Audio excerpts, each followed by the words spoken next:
திருமலை நாயகர் அரண்மனை திருமலை நாயகரால் கட்டப்பட்டுள்ளது. இது நூற்றாண்டில் கட்டப்பட்டுள்ளது.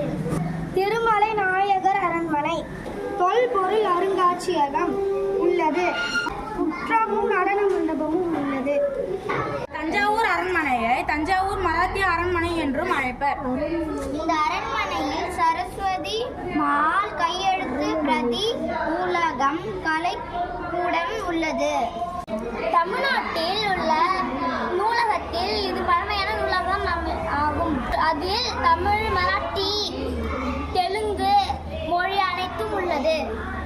தரங்கம்பாடி கோட்டையை டேனிஷ் கோட்டை என்று அழைப்பார். வங்காள விரிகுடாவின் கரையில் இந்த கோட்டை அமைந்துள்ளது.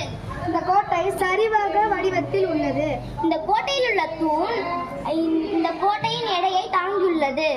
17ஆம் நூற்றாண்டில் கட்டப்பட்டது. கனரங்க பீரங்கியால் சுட்டாலும் தாங்கும் இரட்டை சுவர் கொண்டது. திண்டுக்கல் கோட்டையை திண்டுக்கல் மலைக்கோட்டை என்றும் அழைப்பர். மைசூர் அரசரின் கட்டுப்பாட்டின் கீழ் இந்த கோட்டை உள்ளது. தமிழ்நாட்டில் நிறைய கோட்டைகள் உள்ளது. இது பழங்கால மன்னர்களால் கட்டப்பட்ட கோட்டைகள் ஆகும். 14ஆம் நூற்றாண்டு விஜயநகர மன்னரால் இந்த கோட்டை கட்டப்பட்டது. இதை சுற்றி நீண்ட அகழி உள்ளது. அதில் நிறைய முதலைகள் இருப்பதால் எதிரிகள் படை எடுப்பதற்கு அஞ்சுவார். இது இராணுவ கட்டட கலைக்கு எடுத்துக்காட்டு ஆகும். 1799 திப்பு சுல்தான் இந்த கோட்டையில் சிறையடைக்கப்பட்டார். இங்கு ஜலகண்டேஸ்வரர் கோயில், தேவாலயம், மசூதி, அருங்காட்சியகம் உள்ளது. அது மட்டும் இல்லாமல் 5 பெரிய மஹால்கள் உள்ளது. ஹைதர் மஹால், திப்பு மஹால், பேகம் மஹால், கண்டி மஹால், பாதுஷா மஹால் இங்கு உள்ளது.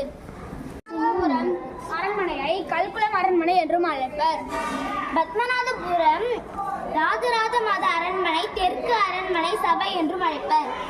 பத்மநாபபுரம் அரண்மனை கன்னியாகுமரி மாவட்டத்தில் அமைந்துள்ளது. இந்த அரண்மனை முழுவதும் மரத்தால் கட்டப்பட்டது. கேரளா கட்டடக்கலையில் எடுத்துக்காட்டாகும்.